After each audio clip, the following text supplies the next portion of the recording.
Man, oh man, there is a lot to talk about on this Wednesday. From Jaire Alexander, from AJ Brown. We gonna talk Eagles, Micah Parsons tripping folks, and then want to go on Twitter talking about some great run defense. And at the end, we'll talk about the Sixers. They had a great win over the Celtics without Joel Embiid last night. Let's talk about it. Like I was described, do all of that jazz. Let's get right into it.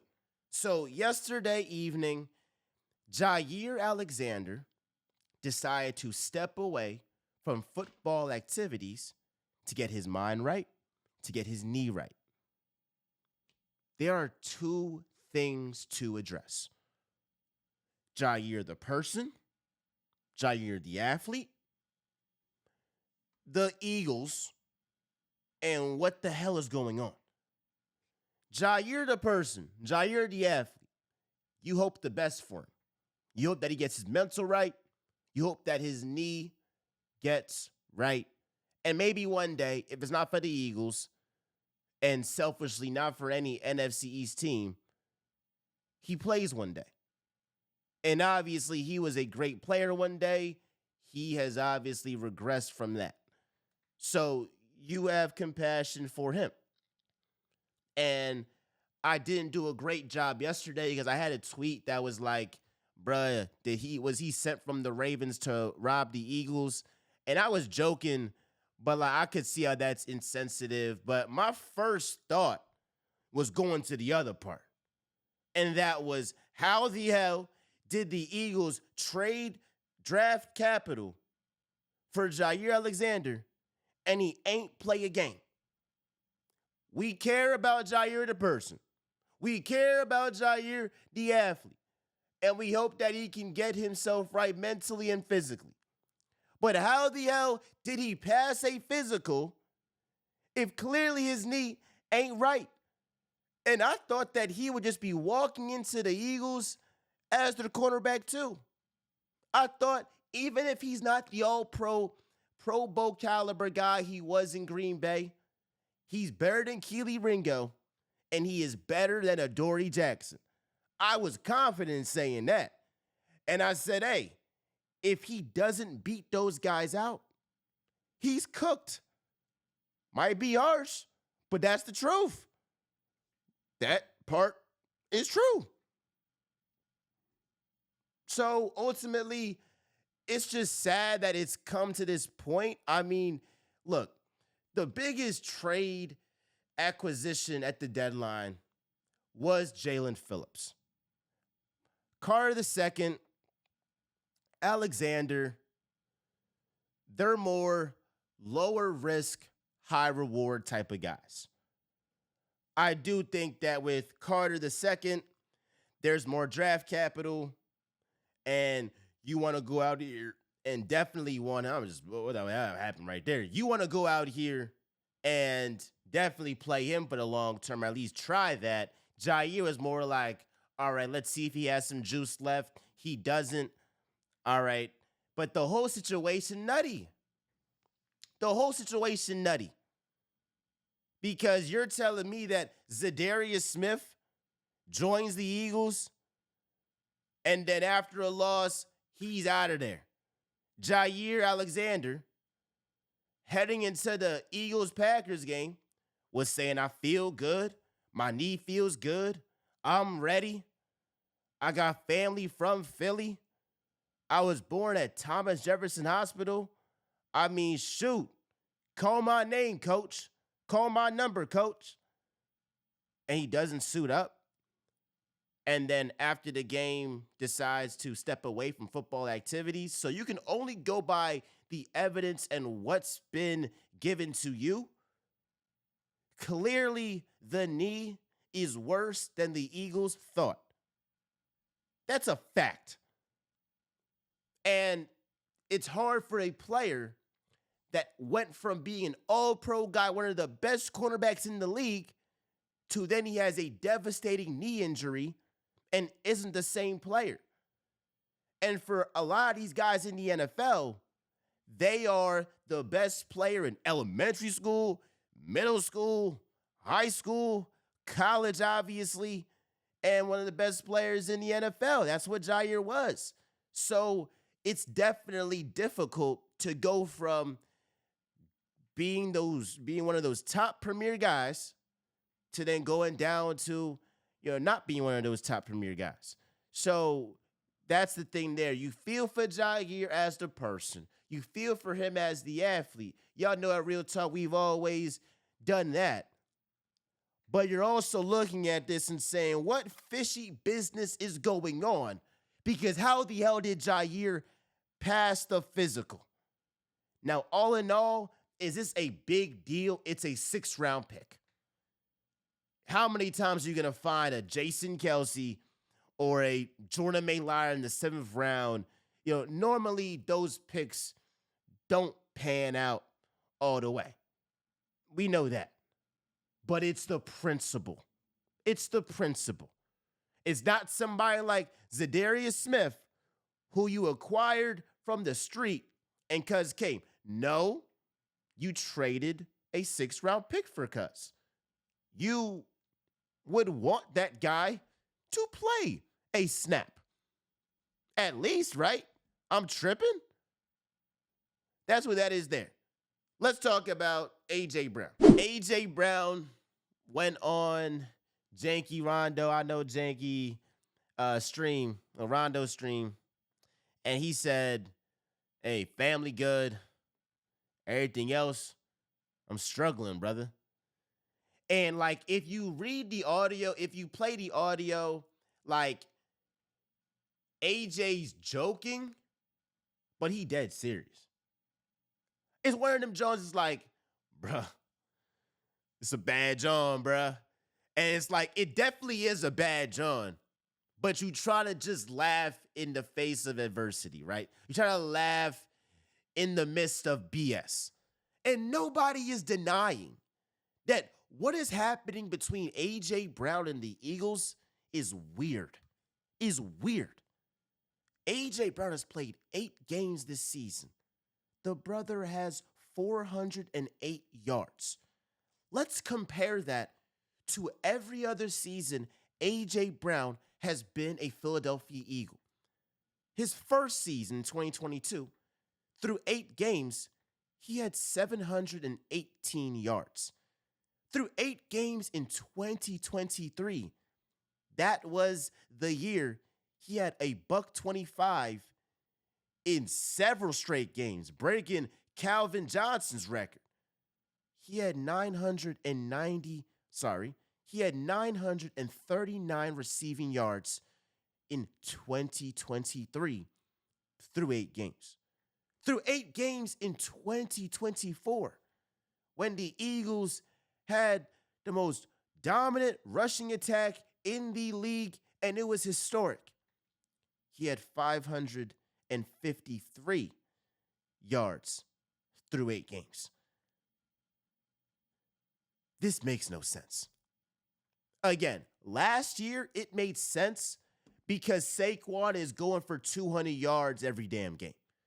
This season, when teams are stacking the box and forcing the Eagles to have to beat them with throwing the football, what sense does it make to not involve A.J. Brown when clearly passing the rock is how you all get W's? Against the Rams, you got the W by passing the ball. Against the Buccaneers in the first half, you won that, John, by what? Passing the ball. Against the Vikings, you won that game by what? Passing the ball. Against the Giants the second time, you won that game. Jalen Hurts had 4 touchdowns in that game. The running attack definitely showed its life and had its best game, but the passing attack contributed to blowing the socks out of the Giants. So now you're rolling into Green Bay, and A.J. Brown has 2 receptions for 13 yards. And there's blame going around everywhere. And y'all know I'm not a huge Kevin Patullo fan, but I like to keep it honest and I like to be fair. The issue with Kevin Patullo isn't the Packers game for me. The issue is he's a bad kid that is known for making pranks. This time, against the Packers, I wouldn't say it was Patullo that made the prank. You could argue that it was Jalen Hurts because Jalen Hurts was not on his game. But the thing is, when you're Kevin Patullo and you've had duds against the Cowboys, you've had duds against the Chiefs, you've had duds in the second half against the Buccaneers, in the first half against the Rams, and there have been spells throughout the season where the offense has looked incompetent, and you're looking at the stats and you say the Eagles with Jalen Hurts, Dallas Goedert, A.J. Brown, Devontae Smith, all of these guys, they're leading the league in 3 and outs. You obviously should look at the coordinator to be like, what the hell are you doing? You know, folks hated Brian Johnson. Folks thought he was the worst guy in the world. And actually, he was most productive under Brian Johnson. That's the funny part. Because through 8 games last time he was with Brian Johnson, he had damn near 1,000 yards. A.J. Brown did. The reason why it didn't work out with Brian Johnson was because the defense sucked and Hurts was turning over the ball late in the season.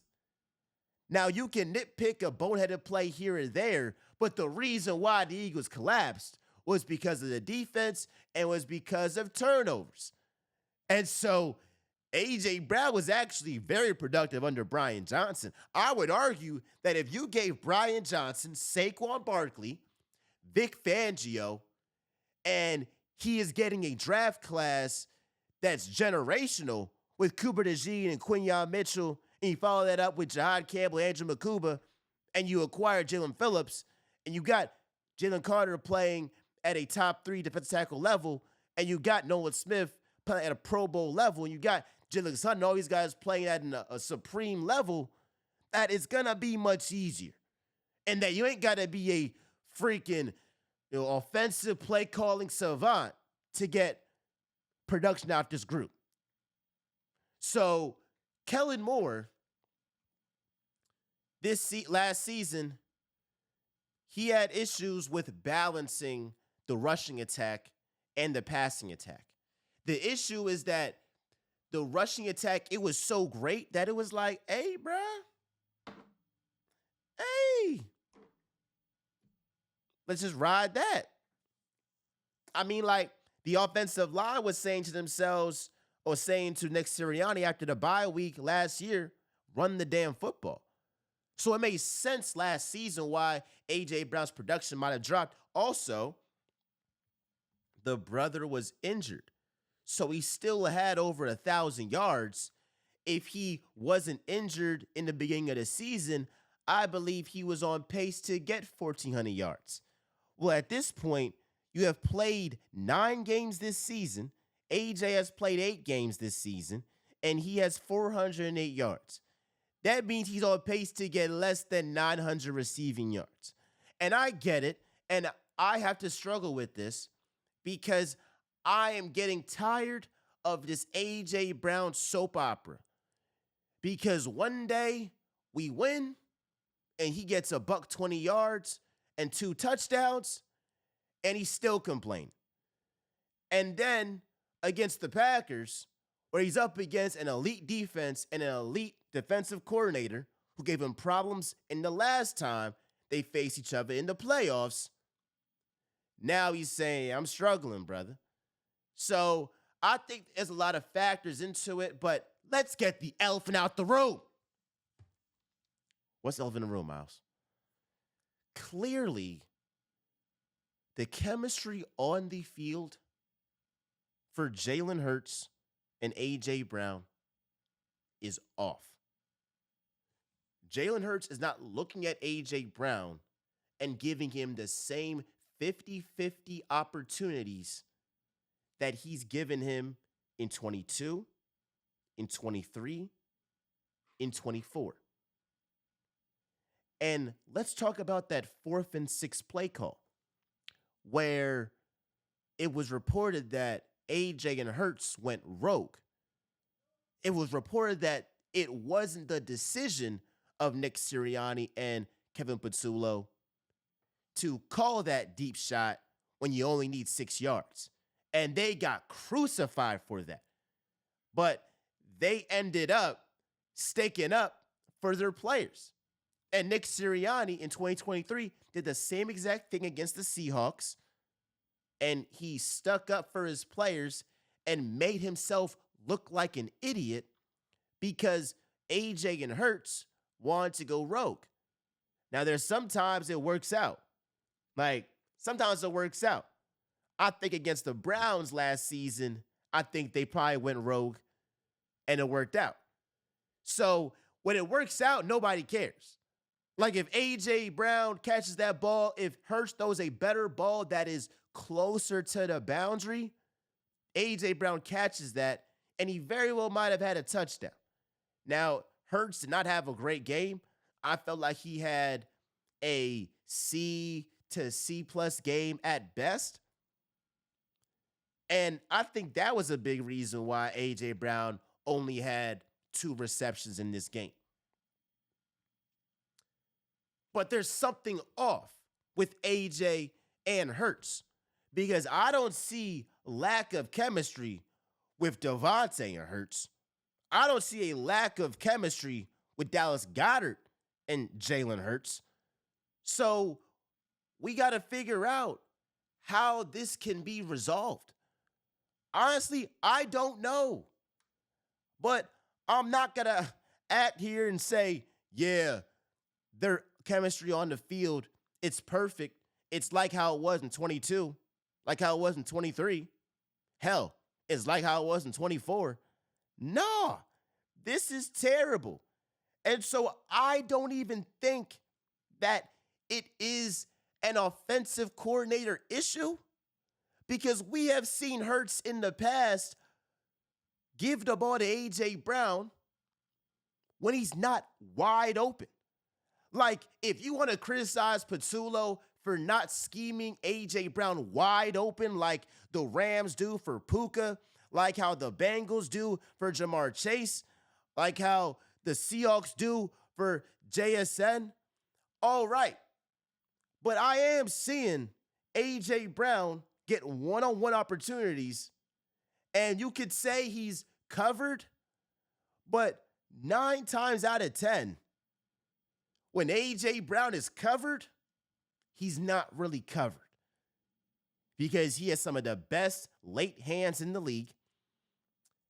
And the guy is one of the best contested catch receivers in the league. Just give him the ball, give him a chance. And the reason why I'm saying it's got to be a chemistry thing with Hurts and AJ is because I have seen Jalen Hurts give Devontae Smith those opportunities. Against the Chiefs, what happened? 50-50 ball. Hurts bomb to Devontae. Devontae makes the play. Jalen Hurts, Devontae Smith in the Packers game. Now, it was a little bit underthrown, so it made it a harder catch. But it was still damn near a 50-50 ball. And Devontae Smith rose up, got it, touchdown, game over. There's something going on. Something going on. And I don't know if it's like these guys, they ain't friends no more. It's getting worse. But let's look at the timetable. This isn't just from this year. Remember, after the Panthers game. After the Panthers game, this is when this started to, get active. Where they asked A.J. Brown, what's the issue with the offense? He says passing. He says the passing game. It was a whole thing. And then Brandon Graham went out and he said part of why he said that was to bring everybody together because it's one common goal. And he said, yo, we know that y'all ain't cool like that no more. Let's just lock in for this bowl. I'm paraphrasing, but that's basically what the guy said. In the playoff, the guy reading the book. Now, it all works out. Everybody's cool. Everybody's smiling because, A, A.J. Brown went out here and had a touchdown and was productive in the Super Bowl. And you can go on the Rocky steps and you can say this about me. You can say that about me. But what you have to say is that I'm a mother effing champion. And everybody just forgets about last year and all that stuff. But this isn't just from this year. You can trace it back to the end of last season. For real. For real. So the issue is you want to involve A.J. Brown. You want to involve him. But you don't want to force feed him the ball. That's why I said on that 4th and 6, the first thought that came to my mind was, oh, they're just trying to make A.J. Brown happy.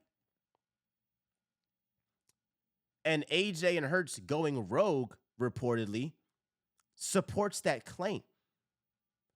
Because either Hurts felt inclined to force feed A.J. the ball to make him happy after he wasn't targeted during the entire game, for real, or it was A.J. Brown in the huddle saying, give me the damn ball. I got a one-on-one opportunity. Give me a chance. One of those happened. We're just speaking logic. We're just speaking logic. That was the first thought that came to my mind. They are trying to make A.J. Brown happy. And when you're telling me they went rogue from the coach's script, oh, it's clear as day. It's clear as day. So we hope that this can be fixed. And back to what I was saying in terms of like the flow of the offense, the issue that I have with it is that A.J. Brown has all the right to be upset. But when stuff goes on social media, it puts a bigger spotlight to the problem. So guess what? Against the Lions, folks are going to be asking questions. Are you going to involve A.J. Brown? What's your thoughts on A.J. Brown saying this? He's struggling. What's going on the field? He only had 2 receptions. And I get the folks saying he should be upset. Hell yeah, he should be upset. But there's certain ways to go about it. There is. That doesn't compromise the whole entire game plan.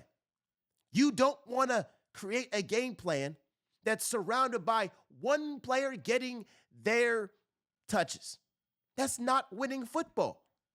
Ideally, and we all know, the more you get A.J. Brown the ball, the better chance you have of winning. But, yes, that's true.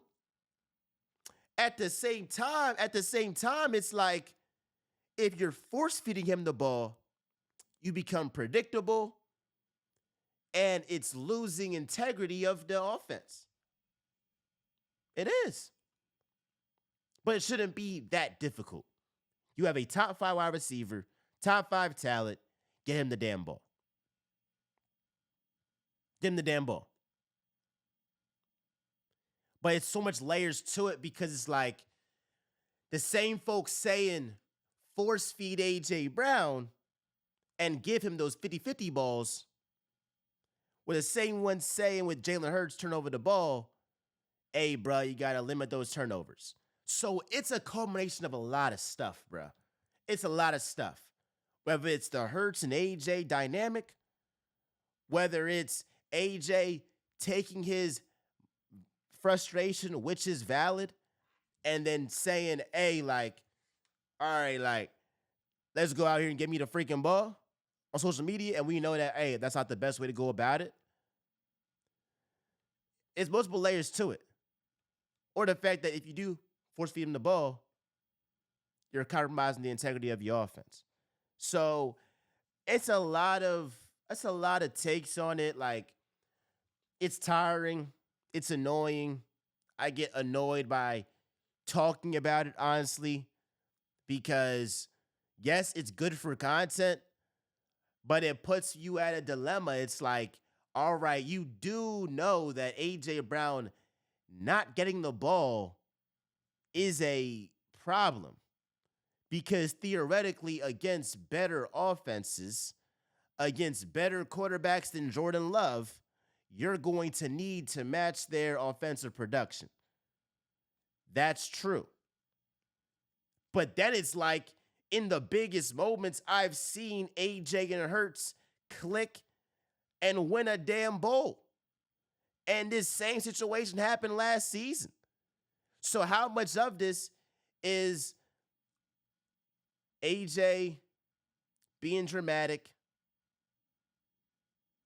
Philly people being dramatic, not enjoying wins, or how real is it? I think there's some realness to it because this is the lowest production that AJ has had, as a Philadelphia Eagle. But the Eagles are the number one seed in the East, in the NFC. Thinking about the Sixers. Talk about them shortly.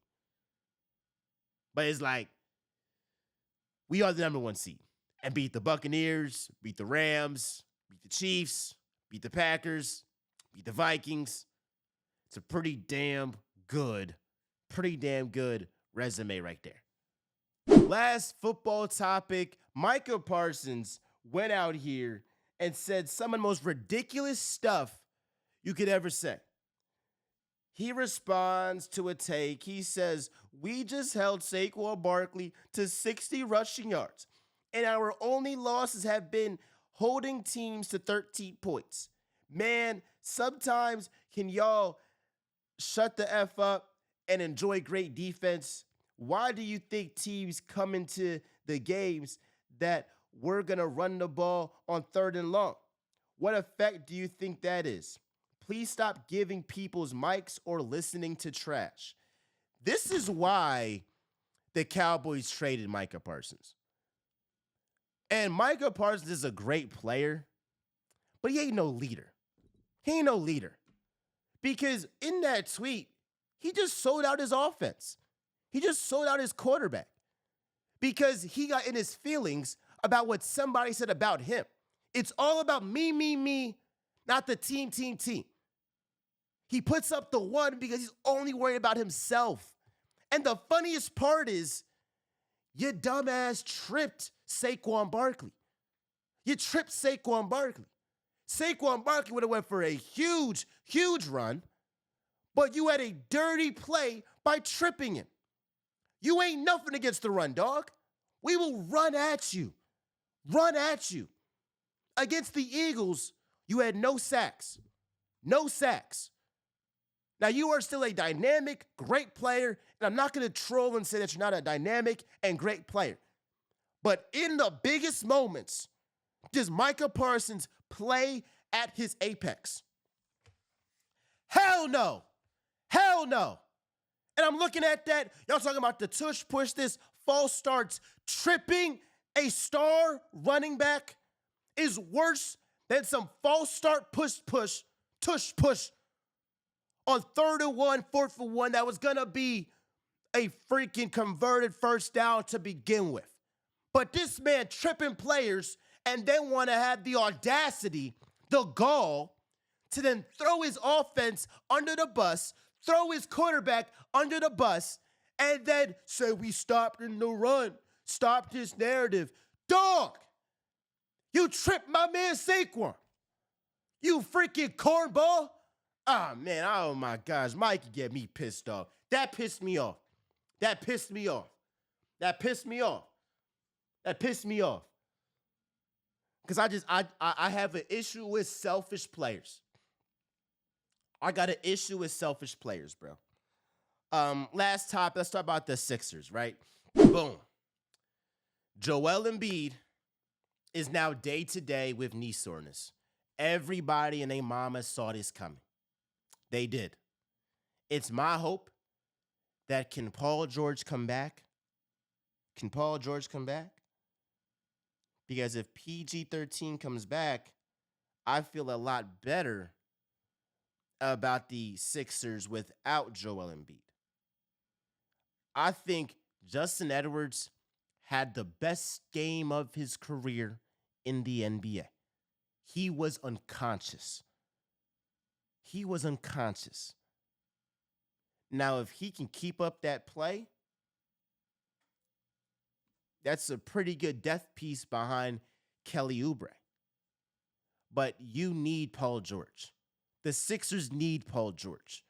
The Sixers are not in the position to say, yeah, we don't need Paul George. Yeah, we could live without him. The Sixers won less than 30 games last season. They can get all the help they can get, especially on the wing, where they could use an extra body to defend some wings and to hit timely shots and to spread the floor and allow more room for Tyrese Maxey and VJ Edgecombe and Quentin Grimes and Jared McCain to operate. So I have always been a person that has supported Paul George to come back. I don't believe that the Sixers should trade him. Now, we should give some credit to Justin Edwards because he was so great. I could see somebody saying, hell, we don't need Paul George. We got Jay Edwards from Imhotep, the Philly guy, that in the post-game interview, his mom was like, you better not be cussing on that, John. I'm going to beat your ass. I thought that was hilarious. Hilarious. But the Sixers,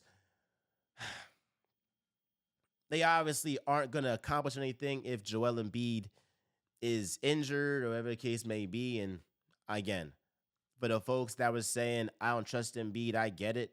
I have hope. I have hope over logic. I just feel like if bro can be healthy at like 70% in the playoffs, the Sixers are in a good position and they can make a deep playoff run. And I had them winning the freaking championship. I can hope, brother. I can hope. But we knew that this was going to happen. I would tell the Sixers, let Embiid rest. For everybody that said trade Joel Embiid, nah. But this is a time that you can see what the young guys are made of without Joel Embiid, as we saw early on this season. But I want the Sixers to trust VJ Edgecombe more. In the beginning of this season, they weren't playing him like a rookie. They were playing him like a freaking all-star. And yes, he's going to hit the rookie wall. And yes, you know that he's not going to average 25 freaking points, 30-plus points a night. But you also want to give him the ball and let him, control the flow of the offense and, relieve some pressure off Tyrese Maxey in the flow of the game. So I want to see that. I want to see Adem Bona play better. I love seeing what Andre Drummond has been able to do for the Sixers this season. And I was down on him. He has proved me wrong. Continue to keep proving me wrong. And Jared McCain, I'm not going to panic too much because, hey, bro, like, he's coming back from an injury because he ain't playing almost a year. So, I'm not going to judge off of what third game. Give me to like game 15, game 20. Then we can start having a conversation, right? So Tyrese Maxey is playing at an elite level. Kelly Oubre playing at an unbelievable level, and he's been, one of the unsung heroes of this Sixers team this season. Obviously talk about, Barlow, talk about Wofford, talk about those, forwards right there, power forward spot. They've been playing well too. And I love the young guys going up and down the court. Quentin Grimes, I mean, he had a stretch in that second half where he was just cooking. It was him and Simons going back and forth. Quentin Grimes, he's showing why Daryl Morey isn't good at free agency, but he is good at the draft, and he is damn good at making some trades. And so I think that Quentin Grimes, he should be able to get re-signed. Not for no 25 mil, but, for something modest, right? So I love y'all. I appreciate y'all. Sixers talk, Eagles talk. I love y'all. I appreciate y'all. We are out.